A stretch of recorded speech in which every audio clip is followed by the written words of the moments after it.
Hello and welcome to our special coverage of the final day of the 2023 legislative session. I'm Mike McClanahan. This is the Impact Sine Die Special. Today you'll hear from leaders in the Democratic majority and Republican minority in both the House and the Senate. We're also slated to talk to Governor Inslee around 12:40. First up is House Republican leader J.T. Wilcox. Welcome, Representative Wilcox, on the final day of the 105-day legislative session. On the last day here, looking back, what stands out to you as the signature events from this session? Well, I think first of all, I'm happy about the fact that we're ending up with a budget that doesn't require major new revenues. That's a positive thing. It was kind of a quiet year for a budget year when it comes to the dollar stuff, but that's partly because so many new taxes were passed in the last few years. Another thing that I really care about is in the House and in the Senate, we've seen some Democrats who I think have decided that they've had enough of partisan rancor and have really decided to run some committees in ways that, you know, I think most people in Washington are going to appreciate. In Agner, for example, Representative Chapman said that he was not going to bring a partisan bill out. There were going to be bipartisan bills or no bills. I really respect that. The fact that those bills came out and died in most cases, I think also show that there's some deep-seated dysfunction left and that partisan animosities are still way stronger than they should be. On the last day here, what remains to be finished and what's top of mind? Well, I think the two, maybe three marquee items left are the operating budget. I believe that the two Democratic caucuses feel pretty good about their compromise, and as I said, I'm happy that we don't have a expanded real estate excise tax and that they didn't pass the tripling of the rate of increase in property taxes that actually sort of sprang to life a few weeks ago. So that's going to be, I think, a very low-key event here on Sine Die. Two other policy bills, I think, are going to have some excitement and impact. I think the Senate ended up agreeing with the House Democrat position when it came to regulating large warehouses, new regulations for large warehouses, and I'm sure that they will pass that. And then the thing that is, I think, full of drama and still up in the air is what is going to happen with Blake. The House Republicans have always supported the Senate compromise bill that came out. For people that don't remember, if there is no solution to Blake, which is something that deals with the legalization or the recriminalization of the most dangerous drugs, including fentanyl, the Senate, I think, had a pretty measured approach that said it's going to be a gross misdemeanor and the criminal justice system is going to be part of the solution, not the lead, not the biggest part, but it's going to be an important part of the solution.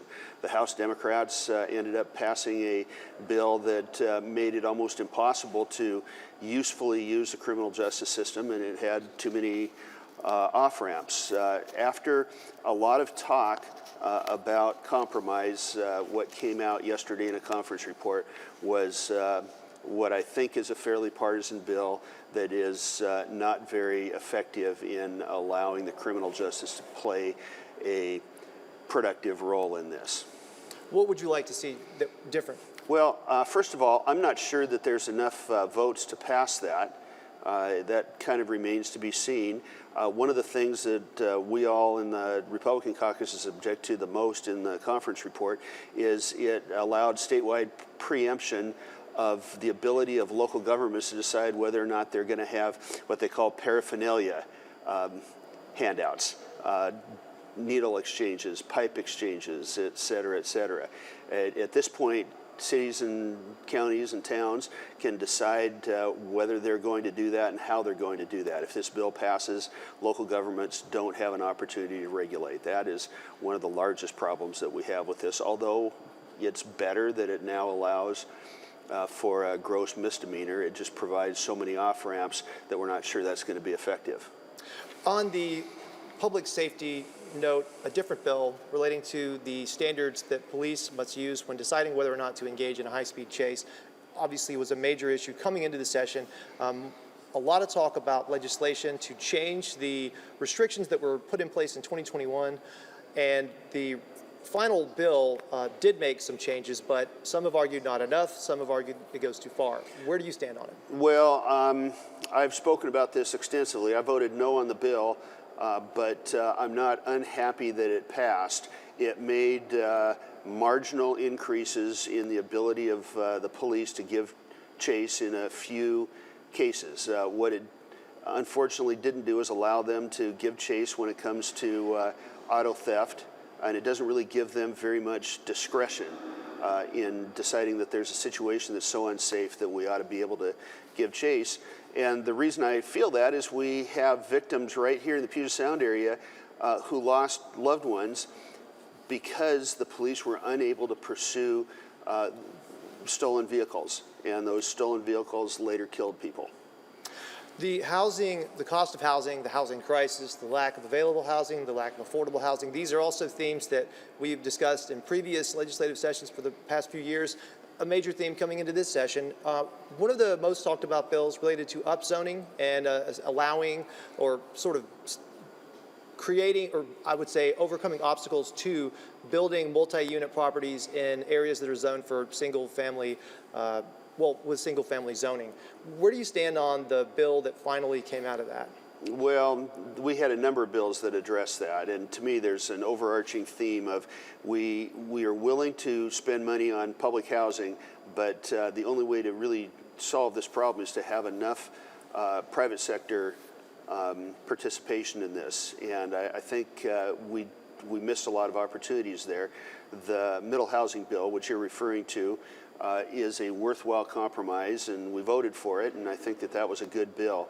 But along the way, and we also had one that helps a little bit with regulation. Along the way, I think we lost some really good opportunities, like Representative Barkis's lot splitting bill, and a bill that was just sort of trashed in the end through, I think, legislative mistakes, was the transit-oriented housing bill that died over here in the House. In terms of regulatory reform, as Republicans have put it many times, there was, it appeared, some opportunity for compromise with between both parties relating to regulations for various occupations. Where do you stand on some of the issues that were discussed about making it easier to boost the workforce in in-demand fields in various different fields? You know, I think that Republicans and Democrats did a pretty good job of getting along there, and there is this growing, I think, alliance, especially in the arena of private sector construction and private sector unions, where you know, the union organizations, the companies that employ them, and Republicans and Democrats are all kind of finding an awful lot of middle ground that didn't used to exist. And you know, it's not easy for a union leader to decide that they're going to collaborate closely with Republicans.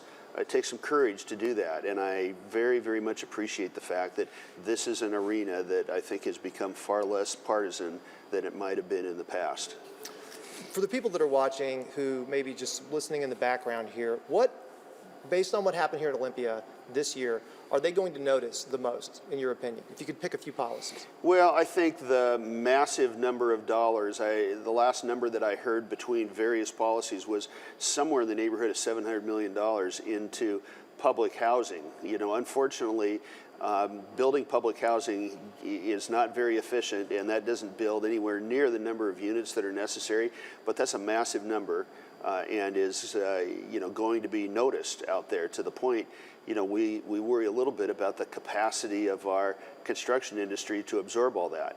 I think we also, after kind of a bad year in transportation funding and policy a year ago, where it just became out of the blue partisan, in both the House and Senate, Republicans and Democrats went back to the tradition of figuring out how to do this right. They corrected some scheduling errors from the past. And, you know, we're going to see a fair amount of road construction, and we're going to be fixing some bottlenecks. And I think that is pretty important as well. What should have been the signature achievement of this session are the two bills we've talked about before, the ones dealing with the most dangerous drugs and the ones dealing with pursuit. And unfortunately, where we needed bold action and the ability to, I think, rethink a failed experiment of 2 or 3 years ago, we're seeing only baby steps at this point, and that's the big missed opportunity. Well, we'll have to leave it there. Thank you for your time, Representative Wilcox. We appreciate your perspective. Thank you very much, Mike. So our next guest will be Democratic House Speaker Laurie Jenkins. We'll be back after the break. Stay with us.